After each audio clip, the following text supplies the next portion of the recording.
a video on this coffee that I've been fermenting. So this is the start of this video is on another video. So it's just kind of like an experiment. So I've been fermenting some coffee using some champagne yeast, and it's been going for maybe 5 days, 5 or 6 days, 5 days probably, and it was fermenting really fast, and the balloon was kind of quite full, and now it's slowed down. So I was chatting with my friend who brews a lot of beer and things, and and we had a conversation. It reminded me that sometimes things stop fermenting because they run out of sugar. So I'm going to use this opportunity to have a bit of a taste of this. So we're going to see what it tastes like. It might be horrible. It might be absolutely disgusting. So I'm going to have a bit of a taste of it, and then we're going to decide if we're going to just add a bit more sugar, and then decide if we maybe add a bit more yeast as well. So the yeast, is it still fermenting? Can I see if that's still fermenting? Yeah, it's still fermenting. So, but it's just slowed down. So let's give it a taste, and then let's see if we can add a bit more sugar now to carry on the fermenting process. Just out of curiosity, because if we don't ask, we don't know, do we?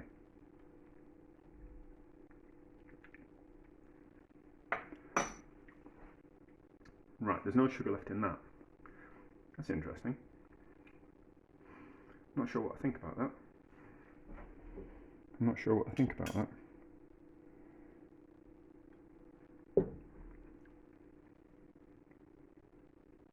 It's got a bit of an alcohol kick to it, but it's not. But it still tastes like coffee. Okay, that's kind of quite interesting. So let's put a bit more sugar in. Let's see if we can do this without making too much of a mess. So we'll guess.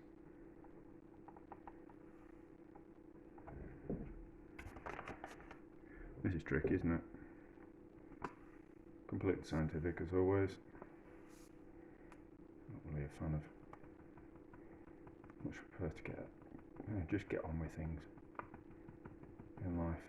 You know, let's not think about things too much. Although saying that, some of my best ideas come when I'm swimming. So, right, and then I've got a load of sugar at the top of there, so we need to get rid of that. So let's just do that,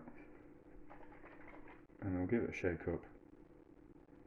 Build up any pressure. Ooh, okay. So that's at the stage of fizzy pop now. It's only really bubbling because I've shaken it up. So balloon back on. I don't think it'll need any more yeast. Don't think it'll need any more yeast. Yeah, so the conversation I had with my friend was that I'd made cider from, I think it was from the apples from my sister's tree, and I'd used champagne yeast, and I'd used some wild collected yeast that I had, that I'd done myself. So you can get some grapes, smash them up, leave in a container with a bit of cloth over the top to stop anything kind of getting in, and then slowly over a couple of days, what happens is the natural yeasts that are on the outside of the grape skins start to ferment and reproduce, and you collect a natural wild yeast. There's a little bit of yeast on everything, but by cultivating it, by squishing up the grapes, leaving them in a jar covered, you just kind of get them to ferment, and therefore create more, reproduce and create more of themselves. And then you can then take that culture and then ferment other things with it. So I did my wild collected yeast. It's wild because it's, you know, it's just on something. So therefore it's not a cultured yeast. And then some champagne yeast. And they both started fermenting, and then they both stopped at the same time. And I found that kind of quite bizarre, because I would have thought that the champagne yeast would have fermented for longer, because it ferments. You'll get up to about 12, maybe 14 or 15% with champagne yeast of alcohol percentage, but with a wild yeast that you collect yourself, you might only get to 4%. So I found it quite strange that the cider would have fermented both roughly at the same time with two separate yeasts. And then it kind of dawned on me that, of course, they stopped fermenting because they both run out of sugar. You know, if there'd been more, if I put more sugar in, the champagne yeast would have carried on fermenting. So this is my thought today. It doesn't taste very sweet, but by adding a bit more sugar, will it start to carry on fermenting? Out of interest, and if it ferments, the longer it ferments, the higher the amount of alcohol that the fermentation will create. I think I'm not an expert on anything. Don't quote me, but that was my thought. So there's a bit more sugar in there, which is going to feed the yeast, and then it might carry on fermenting, and then we'll kind of see how it works.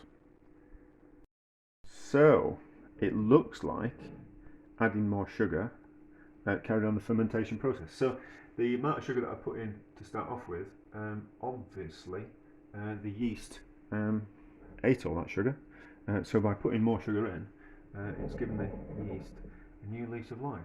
So we'll carry on fermenting. I might add, if the balloon goes down a bit over the next couple of days, I might add a bit more sugar to see what happens. And then, but I don't want it to be too alcoholic, because I think I'll give it a taste, and we'll kind of see how it's progressing. But at the moment, it wasn't very nice. But I'll be curious to see how it tastes as it becomes more alcoholic, and then. But I don't want it to be too alcoholic, because I think what I'm really going to do is I'm going to turn it into vinegar over time. So once it's finished for fermenting, I'll just leave it on the side with something like a bit of cloth over the top to so nothing get in, and then slowly over time it will turn into vinegar, which will be more interesting than I think coffee alcohol.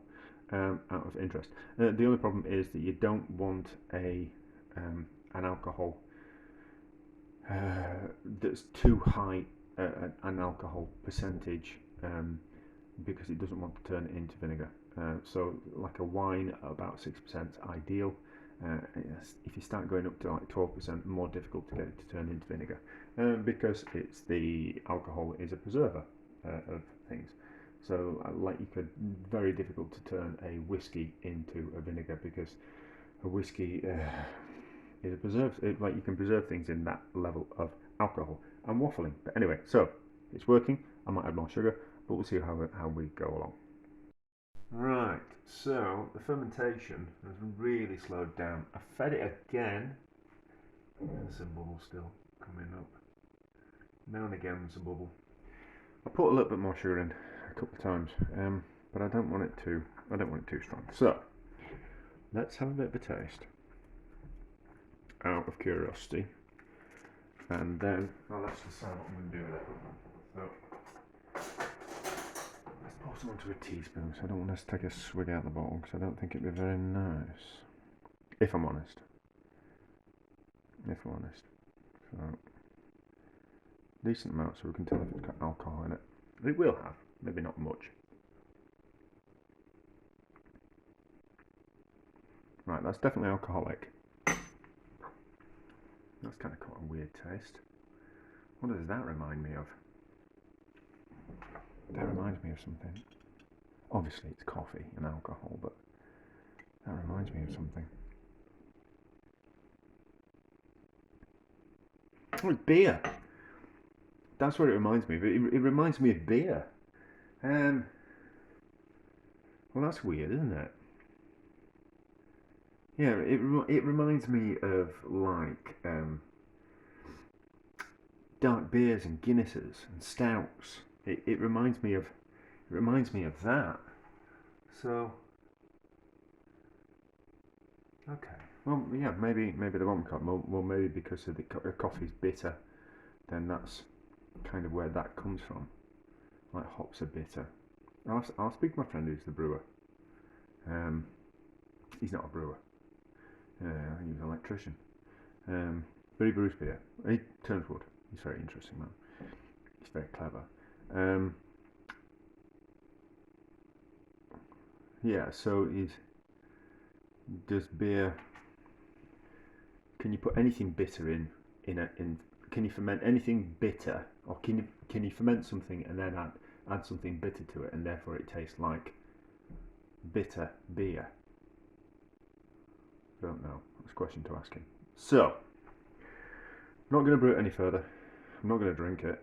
I don't think it's that nice. I'm not really a fan of beer. Well, bitter anyway, or beer that's got hops in. Not really a fan of that. Quite like a lager, nice and refreshing. But beer, real ales, not really my type of thing. So I'm going to turn it into vinegar. I think there's enough alcohol in there for it to turn into vinegar. So I need to pause while I find some stuff. That seemed to take ages to find. So just a small square of cotton muslin. I don't think there's any other type of muslin.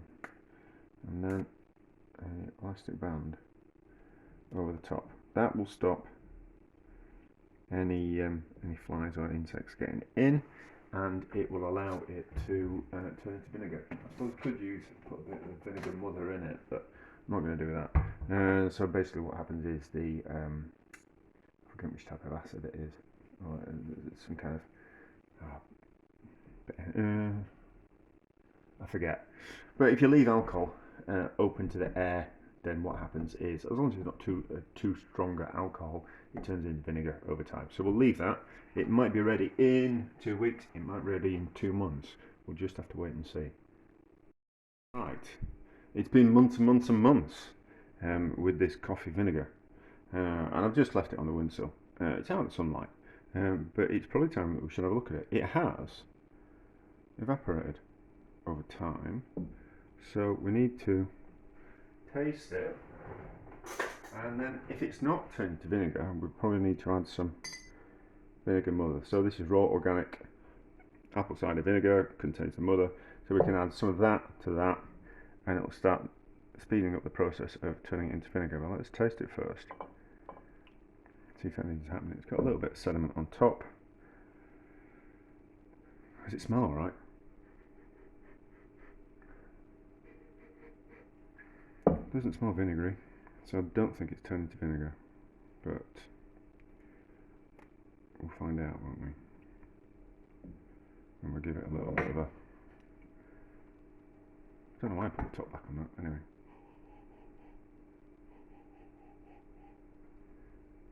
It smells a bit like apple. Why does it smell like apple?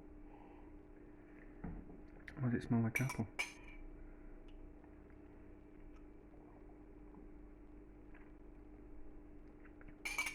So it doesn't really taste alcoholic. So I wonder if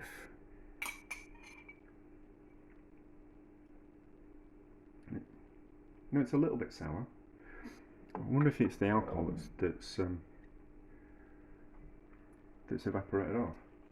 Anyway, let's add some vinegar to it and see if we can turn it into a vinegar.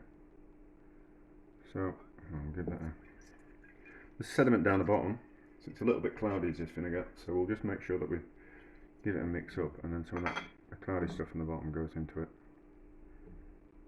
and the mother will be there everywhere, but let's just do that, and then we'll give it a couple of months and we'll see what happens. We can always repeat, we can always ferment some coffee again and see what happens. It's not like a, but if we know it's not going to turn into, once we've turned it into alcohol, if we know it's not going to turn into vinegar, kind of like naturally, over a few months, just leaving it out, then we know that once we've made the alcohol, then we can then add some vinegar to it and start off the process a little bit and speed up the process. Well, actually start the process, because that's not turning into vinegar, is it? But anyway, so it was an update. Oh, it's a long video.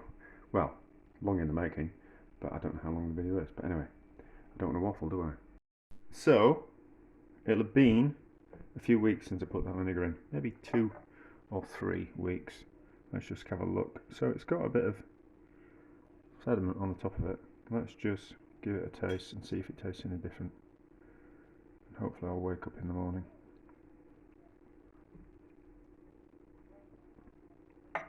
Yeah, let's change flavour again. It's not particularly vinegary.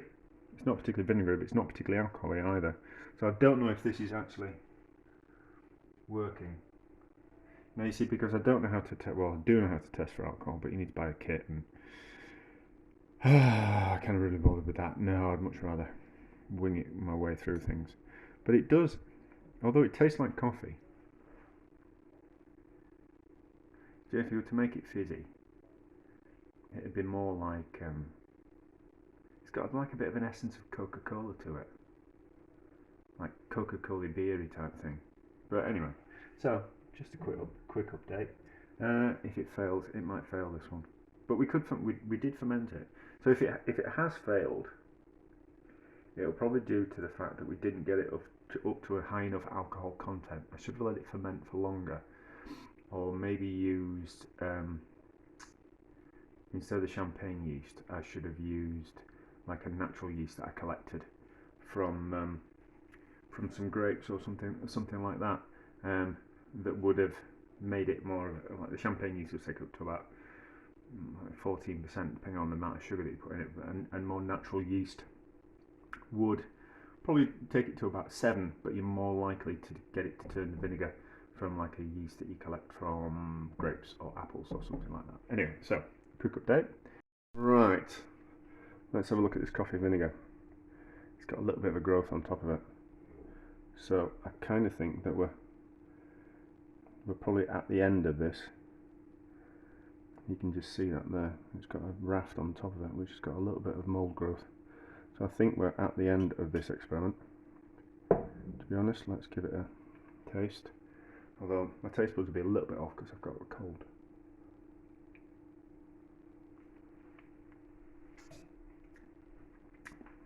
Doesn't taste, it's not gone to vinegar, it just tastes of, it's gone back to tasting like coffee.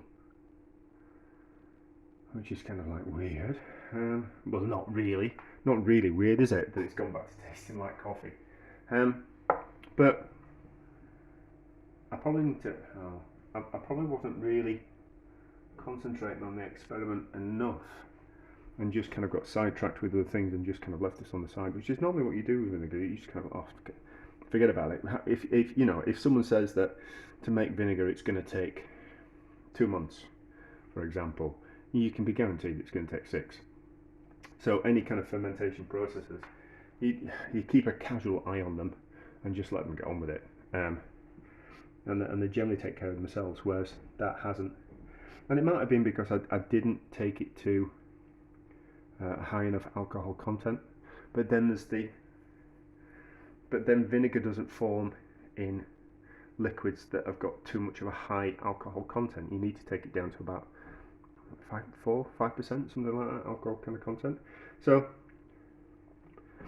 interesting, and probably maybe something that I'll revisit in the future. Ferment some more coffee and what we call it, and kind of and have a better go. But I don't think adding more vinegar to that is going to turn it into vinegar, or naturally leaving it by itself is going to turn to vinegar. I just think it'll just go bad, you know. But anyway, it didn't taste bad. I don't think it's going to poison me. But if this is the last video, well, you won't see this video, because if I'm not here in the morning, then I won't be publishing it, will I? But anyway, so not really a success, but any kind of situation where we learn something is useful enough.